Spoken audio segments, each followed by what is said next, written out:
This is 1865. Welcome to the Group of Death. Oh my days, I think that was the best England performance I've ever seen in my lifetime. This is the 1865 Group of Death. I'm joined by Adam and Jeremy as we try and unpick what actually happened in an absolutely crazy match of football. So Adam, did you get much sleep last night? Well, no. Obviously the game kicked off late, finished later. Then my baby decided to wake up as soon as the game finished, so I was up for an extra hour. So I probably went to sleep at about 5:15 and then was up for work at 7:15. So Nice, yeah. I'm still here. Didn't have the baby thing, but I had my cat waking me up after an hour in bed. So yeah, same sort of thing. And Jeremy, can you think of a more resolute and determined England performance that you've ever seen? Well, there was Italy in '98. That was a draw, of course, and I was just pondering that question because sorry, it's show behind the curtain, but you did put that question in the group chat last night. I think it's the best England performance you'd ever seen, and of course, I was straight to pondering other great England displays of the past, thinking, well, I'm sure no one else has thought of this. What a great idea! We'll do this piece of red hot exclusive content. And then by the time I was up this morning, the BBC already had a piece on the website. But anyway, I think there was the Italy game. But no,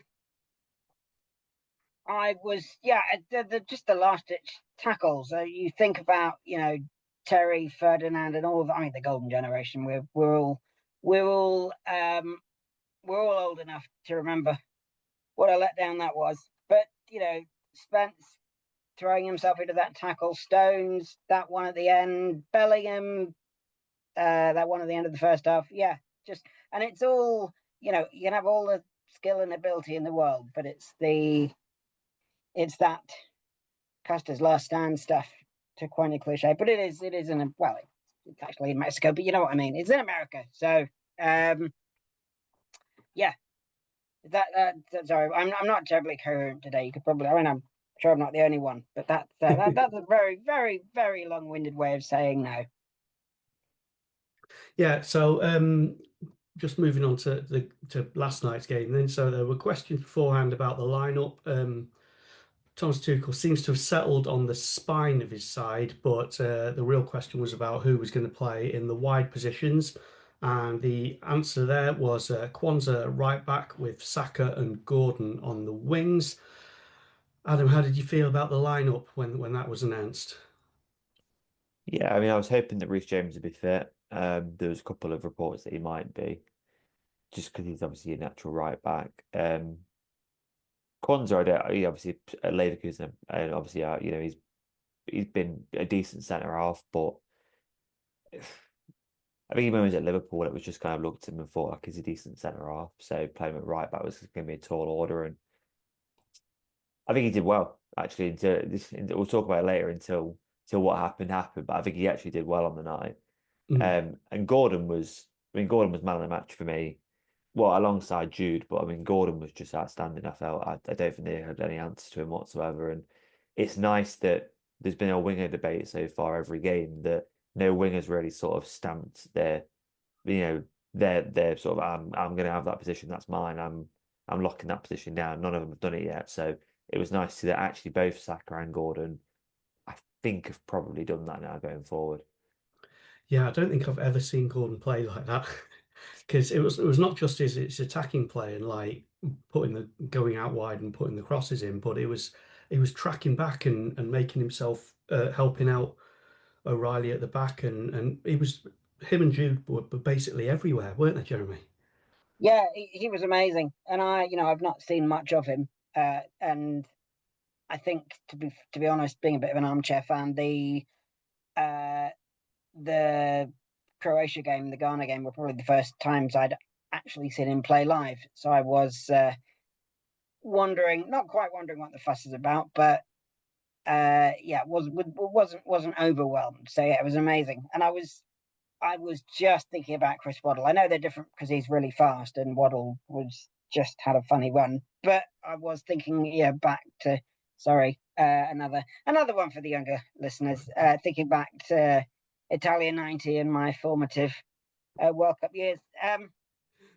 So, Adam, all the talk beforehand was about the altitude and how it would feel like an absolute brick wall, and how England didn't have to. Well, we were talking about it, how England don't have the time to acclimatise to it, but it didn't really seem to make much difference. There was a change in how England played, though, weren't there? Wasn't there? I almost feel like we started the game in almost like a trying to frustrate them kind of way, tried to take the sting out of it, kind of just sort of thought like, the crowd were well up for it. Like they were immense. And let's just quiet them down first 10 minutes and stuff. And I feel like we did that really well. And going into that first hydration break, I think we did really well to that point. I think we stifled them. We were quieting down the crowd. They were getting frustrated as well. I think that first 20 minutes when we talked about it was really key because that is your kind of that's going to be the point where they are going to be more up for it than you potentially. They are going to have more in the tank than you. They have acclimatized to everything more than you have. So that first 20 minutes was important and we did really well, weathered it. And then obviously we got, our first two goals in quick succession. Mhm. It did look like we did okay with the altitude and adapting to it. But as the game went on, some players were dead on their feet, but you kind of expect that anyway. Even this is where you have to sort of draw the line between was it an altitude thing or was it just the fact that you're playing a World Cup, round of 16 game against, a good side. I mean, maybe that was all it was. So yeah, look, it's a weird one, isn't it? Because we've had it all week from the media in the UK, media in America, media in Mexico. England weren't able to deal with this. England weren't able to do this. England weren't able to do that. And even we bought into it when we talked about it last game. But they're elite athletes at the end of the day. I might struggle, but I'm not an elite athlete. I'm not a professional footballer. They might not train for this specifically, but they can deal with it, and they dealt with it really well. And I'm sure Tuchel, as we said in the last one, he likes preparing for stuff. I'm sure he'd been doing something about it. Jeremy, however, it wasn't quite all our own way. Pickford made a pretty good save from Raul Jimenez before the advert break, didn't he? Yeah, amazing. The diving header, and he just flicked it around the post one-handed. He was astonishing. And again, another who has been subject of a bit of stick after the Congo goal that he let in at his near post, and he was it's tough when your personal icons get got elbowed aside, but I do think he's up there with Shilton and Banks and the legendary keepers of the past now for what he's done for England. But honestly, yeah, and to got the 2 a.m. start, and I'm sure everyone. I don't know if any of you guys went to the pub, but most of it, no, neither of you would have had the opportunity, would you, with Adam having a little one, and you, like myself, having a family at home. But yeah, the 2 a.m. start really gave a whole new meaning to the phrase "who's up for it," didn't it? It was a tester. But yeah, absolutely. I'm just relieved that it puts it into perspective that we're all breathing a sigh of relief that the quarterfinals at much more civilized time of 10 p.m. Yeah. So Adam, after the commercial break, I mean, yeah, why you said we were playing deep and frustrating them, but we were getting forwards. But after the break, one of those going forwards actually resulted in something. Rice picks it up from deep. Saka puts in a cross with his right foot, and Jude heads it in. I don't know if you've seen. There's some footage of how Jude evades his marker, where he basically feints to go one way and then goes the other. The marker goes the other way, and that's why he was completely unmarked. But then straight after, Anderson and Gordon pressed Lira, who I thought was their best player by quite a way, puts it out to Kane, and Kane, instead of shooting, puts in this low cross. Second goal, I think it was 28 seconds of actual elapsed goal game time. That was that was outstanding. Can you imagine that there were questions about Jude Bellingham before this game? Yeah, look, there was questions about Jude going to the tournament because he'd had a somewhat underwhelming season for Real Madrid, but Real Madrid was an absolute circus last season. I mean, let's have it right. It wasn't a Jude thing; it was an everything thing. Players punching each other, like on and off the field, antics and stuff. Like it wasn't a unison of like perfect football. So I think that with Morgan, obviously from our perspective, playing really well, it almost looked like there were tens, like Morgan Rogers were playing really well as well, and it almost looked like there weren't people that could come in and take Jude's spot. But Jude for England's a different animal. You know, he puts on that England shirt and he becomes your Beckham, your Gaza, your players that just turned it on to another level when they wore the England shirt because it meant everything to him. And I think Jude is the modern day epitome of this means everything to him. Wearing the England shirt, playing for his country, it's not just something that you put on a CV, it's something that actually matters to him. And if you've got a favourite for England player, I think most people's favourite England player is Jude Bellingham because he cares far more than most. I mean, this is a unified squad that all care, I feel, but I just think that Jude takes it to a different level. Him and Harry Kane, I just think this means so much to them to play for England. Now, I think they've got, yeah, Those three are absolute big game players. it just they take themselves to a different level. You know, like I'm sure. I mean, Pickford's had a lot of criticism for Everton, and you know, some rightly so.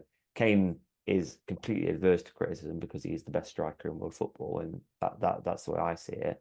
Better than a certain man we're going to be coming up against next round, but that might be famous next last words. But the goals, I mean, I think that Saka does really well with the first goal, just floats it up towards the far post, and you know, Jude.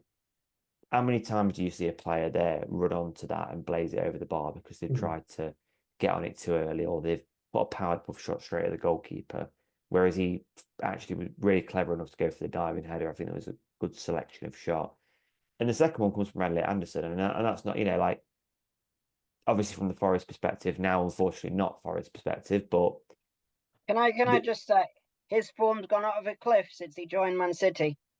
All I'm yeah, saying. yeah. Not the first midfielder that's happened. Anyway, sorry, Adam. I interrupted.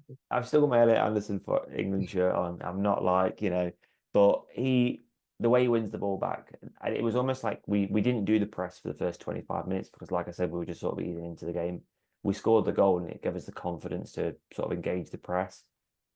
They didn't know what to do at that point.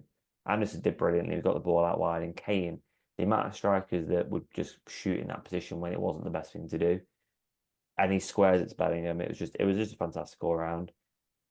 And I think, to be honest, I felt that we'd be out of sight at that point. It seemed like Mexico had absolutely no answer whatsoever to what we were doing. It looked like we were going to go out of sight, but unfortunately, just on the stroke of half time, that did not happen. No, yeah, Jeremy. So obviously they get a corner. I think it was 42 minutes or something. The thing was, as you said, Adam, the crowd had gone quiet. Mexico looked lost, but then they get this ball. It was corner, wasn't it? And they get It was this a free ball. kick. It was a free kick. Oh yeah, no, that Yeah, was it. It was a really soft free yeah, kick. outside the Yeah, box. incredibly soft. Yeah, and Conte sort of hooks it away, and Quinones puts it in. He was kind of unmarked, but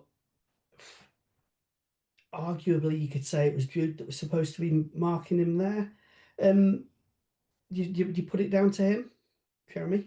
I thought it was a really good finish.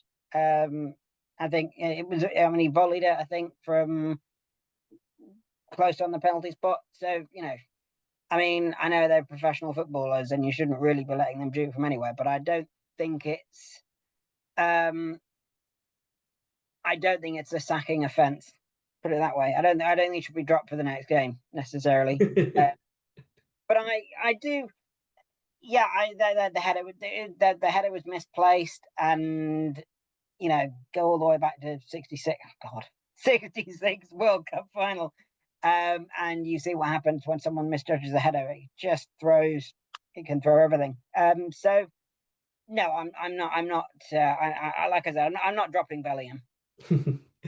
And yeah, so after that, obviously the crowd get back up.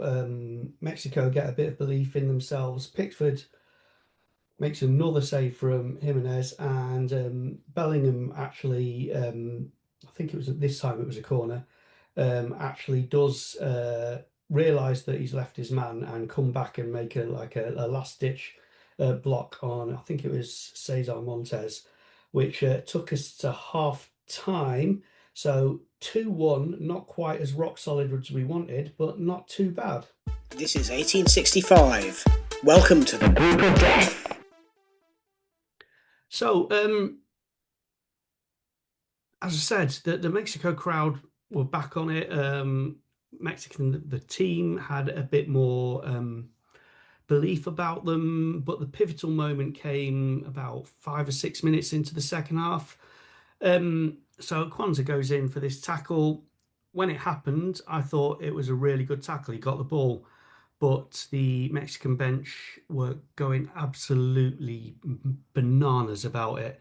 Jeremy, do you think it was a red card then? And do you think it's a red card now? I didn't then, but I do now because I've heard many people more qualified than myself say that it was. And his foot was, he did get the ball, but his foot was high and his studs go into the ankle, and intent doesn't matter, as we all know. So yeah, it looks like it, sounds like it was a red card. I don't think it was deliberate. I think it was unfortunate, but it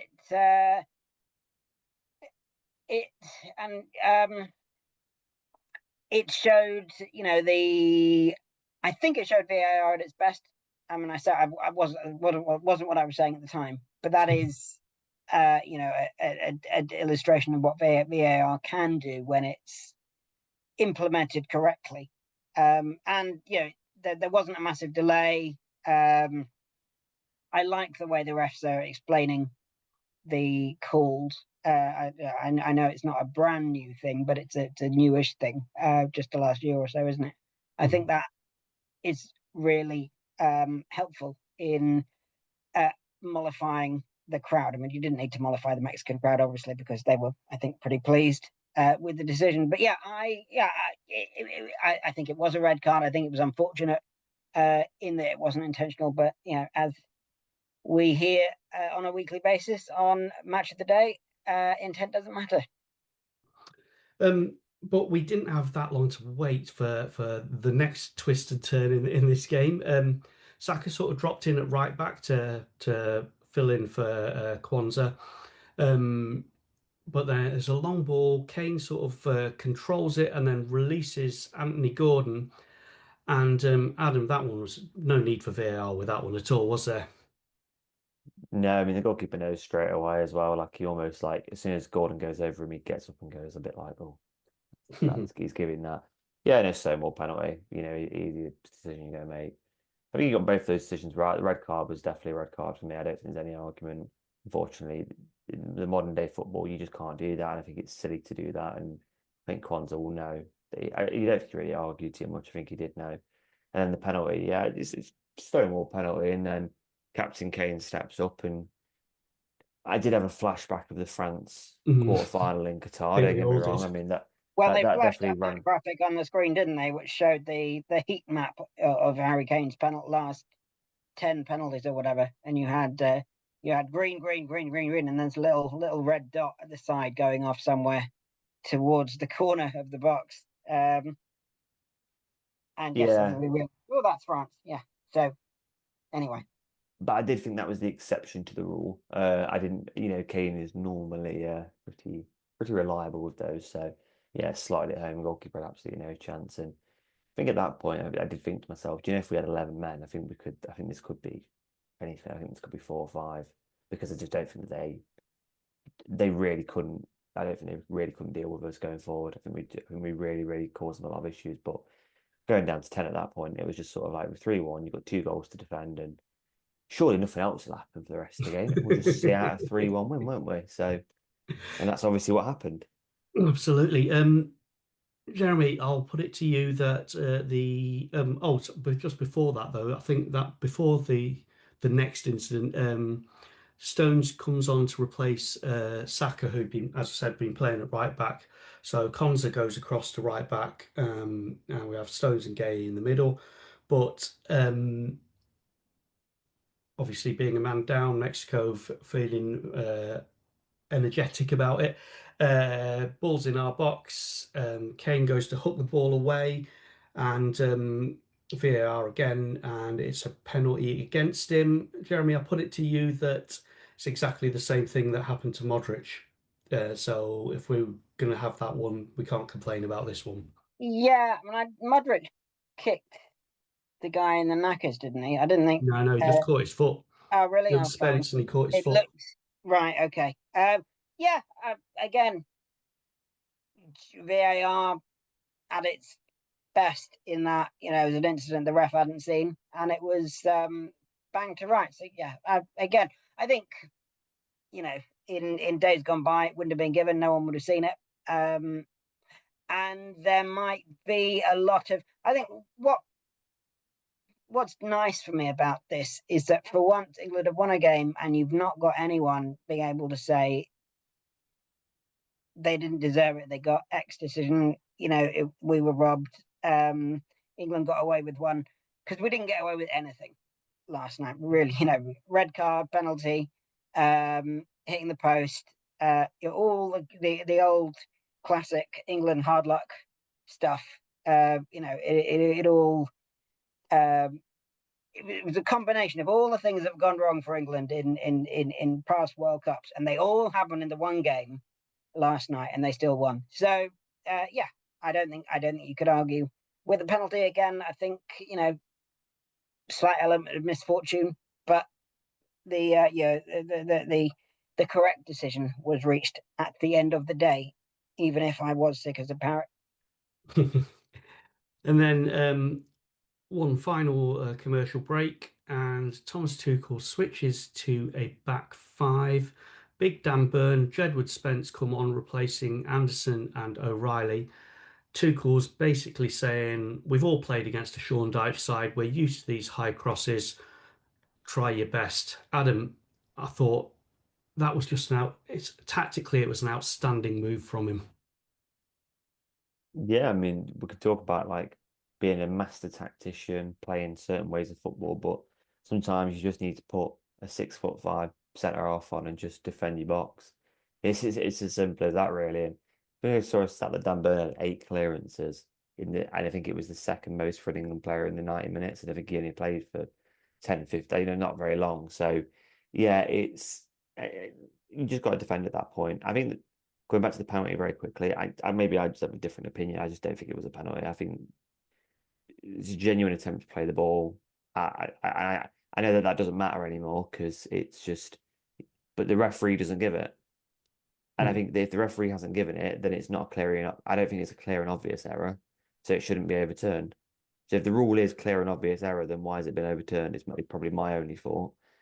But luckily, as JD said, it didn't actually end up mattering, and it ended up being 3-2 in the end. But it would be really interesting to see how the game would have gone if we didn't go down to 10, because I do think that, like I said, I think we would have been fairly comfortable and we wouldn't have all had to sweat. But then the 11 minutes at the end was an even bigger testament to the team. And I think that it's these moments you look back on as a squad and it gives you belief going into the next round. It gives you belief thinking, well, we had 40, only more than 40 minutes without, with 10 men. And that time we actually managed to go 1-1 with Mexico.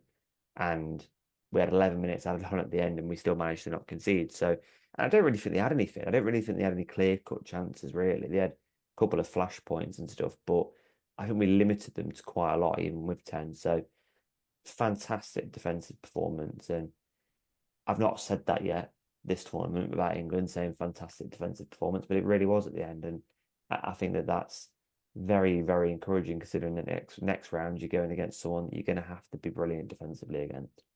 Yeah, the only thing that worries me slightly is that fantastic defensive performance involved a lot of last-ditch, heroic tackles, goal line clearances, whatever.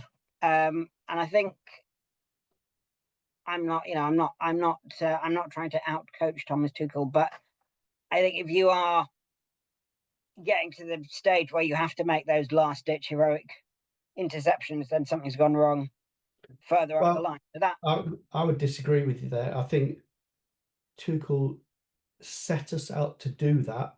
He took a very, very calculated risk, and if it had gone wrong and we'd conceded and gone to extra time, especially after Kane came off, he put Rodgers on instead of Ivan Toney or Ollie Watkins.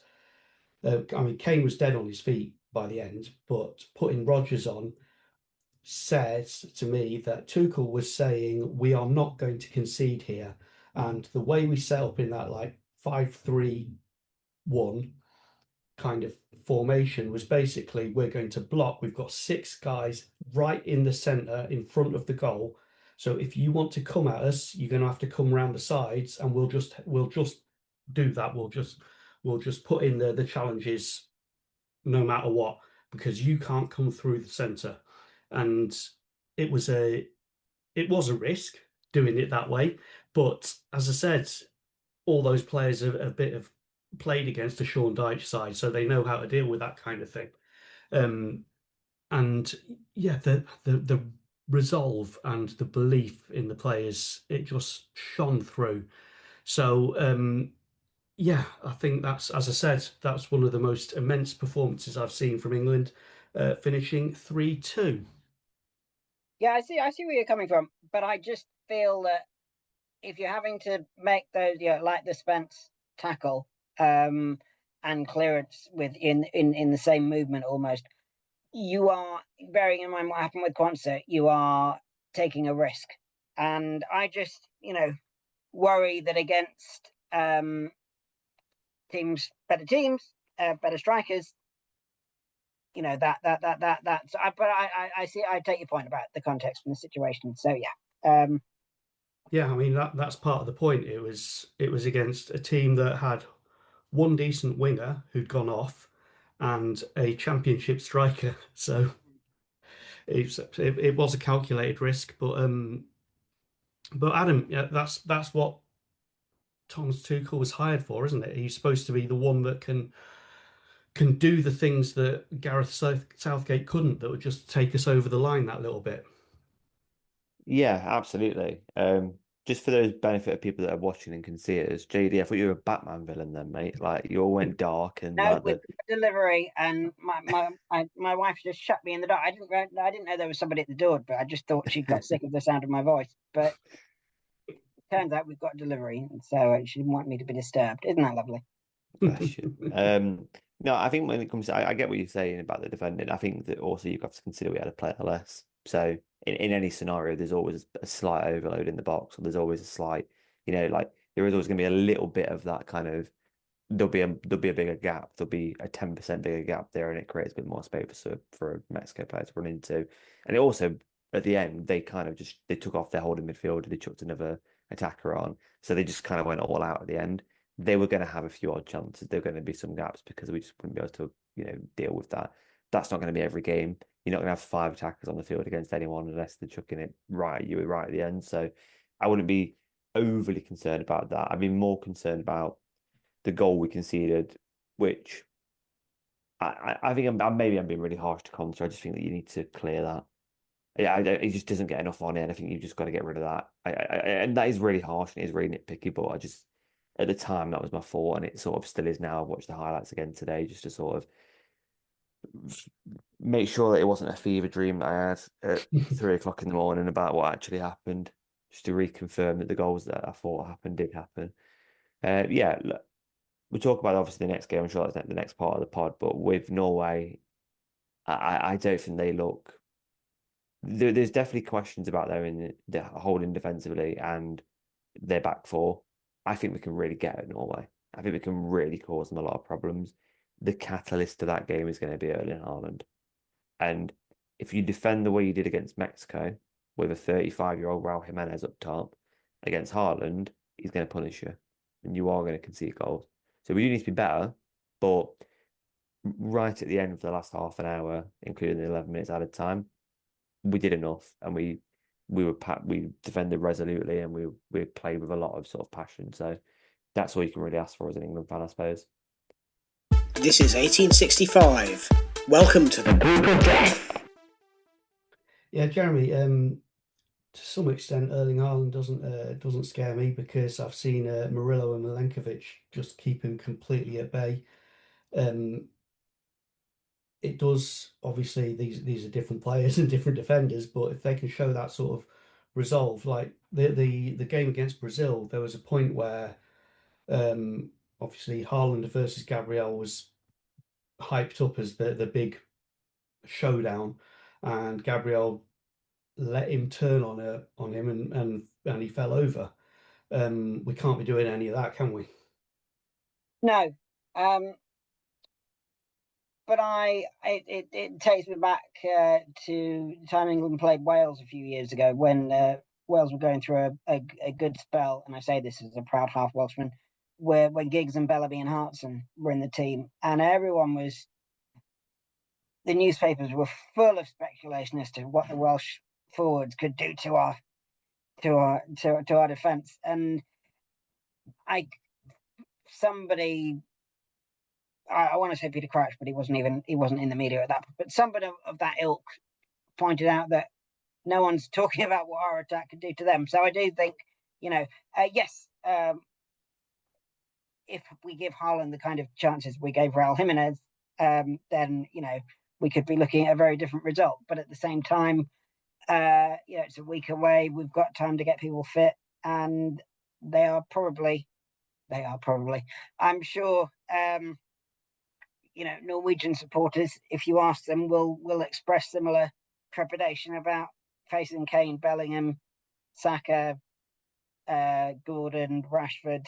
So yeah, Haaland is Haaland, but Kane is Kane, and I think if it comes down to it, assuming we're always going to we'll score more than you, is a risky strategy. But I think. All things being equal, we should be able to score more than them. Yeah, Adam, I mean, ultimately, Norway, I don't want to jinx it by saying too much about them, but yeah, they're Haaland, they're Odegaard, the rest of them, we're not going to set up the same way. We're not going to give Norway space down the wings like we did to Mexico at the end. So they can't put the crosses in, and Anderson against Odegaard, we've already seen how that one plays out before. He can keep him under control, so they can't come through the centre either.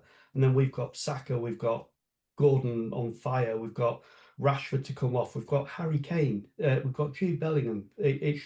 We should win this one, shouldn't we? Yeah, I mean, look, we're going to be favourites going into the game, of course we are, and I watched the Brazil-Norway game, and I've watched every Brazil game so far, right? And at no point have I been remotely impressed with them. Not once. I think they've been really, really poor. I think they were poor against Japan and very fortunate to win that game. And I thought they were very much second best against Norway.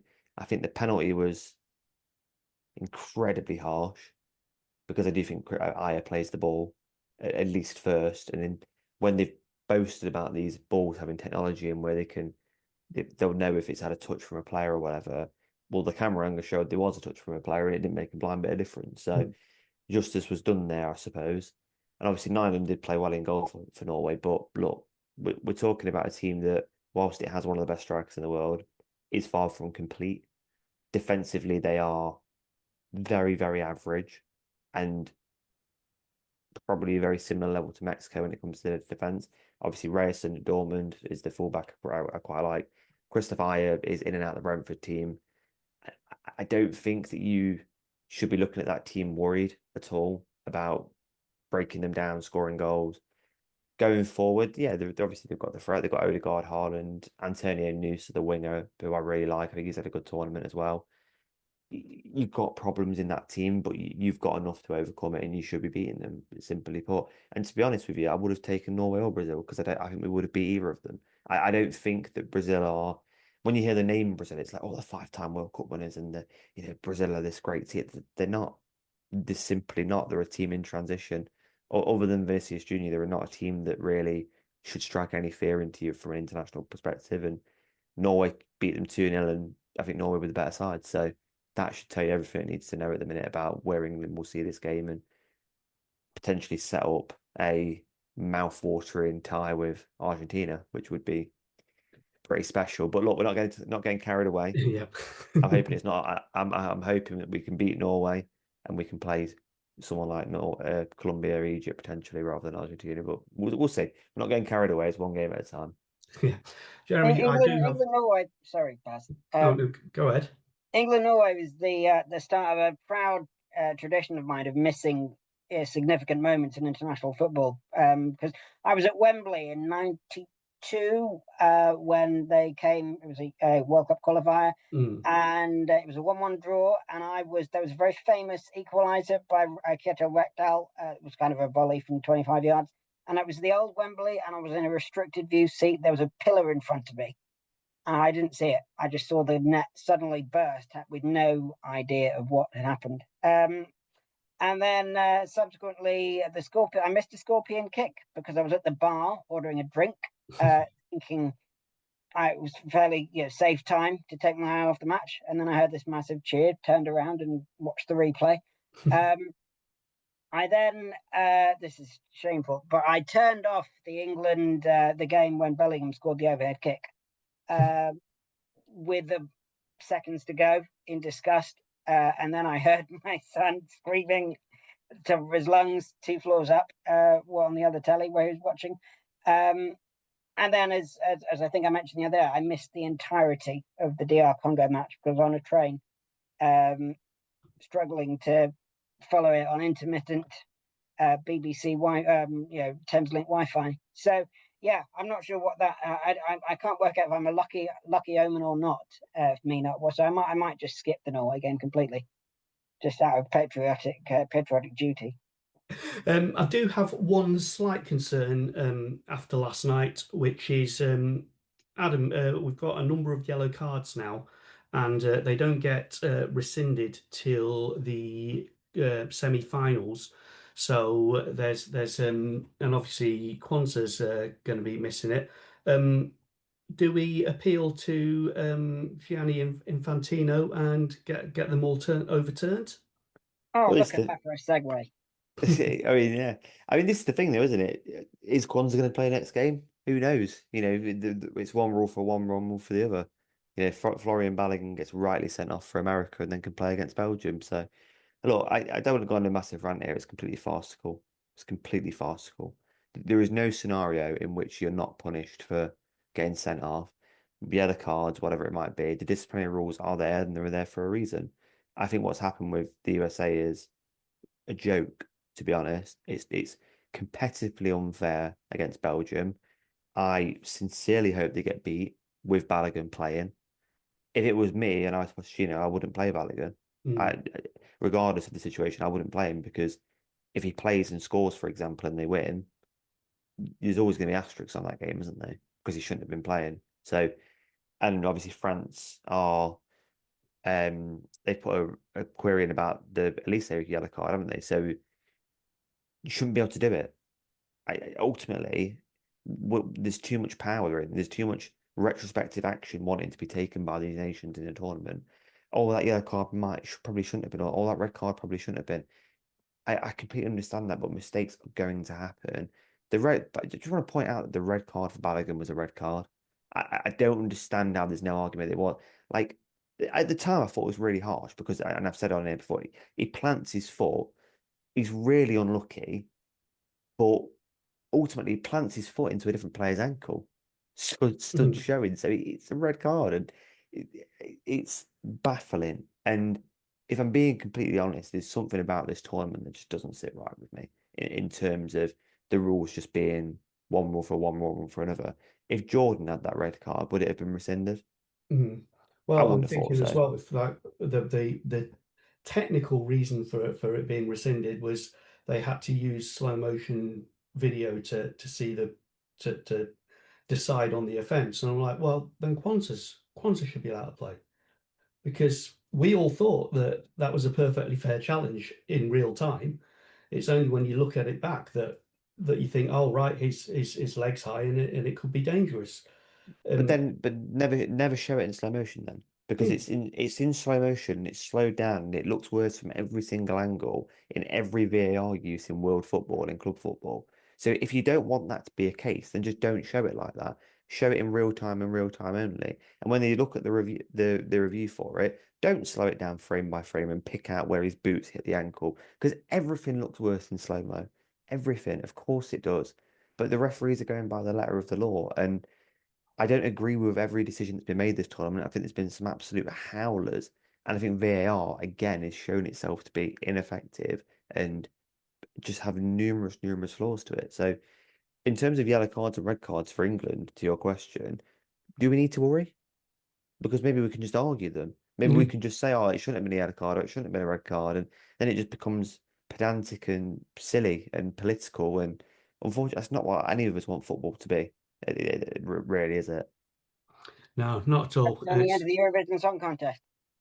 But no, I just think Andy Burnham's clearly got the wind in his sails at the moment. So maybe he could give Gianni Infantino a call. We said we get Gazza's booking in the semi-final rescinded, and he can play.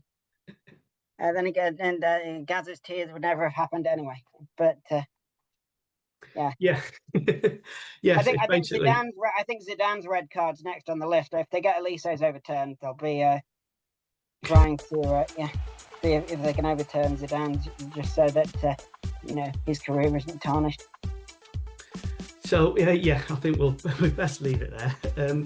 So thank you very much, Adam. Thank you very much, Jeremy, and thank you for joining us. Don't forget, Adam and Rich have been discussing Oliver Glasner, Adam's favourite manager, who today was officially announced as the Forest head coach, and they've been going through what sort of effect he'll have on our fortunes and on our squad in the upcoming season. So check your podcast app or YouTube for that one. Meanwhile, I'm off to go and get a kit, and we'll be back at the weekend.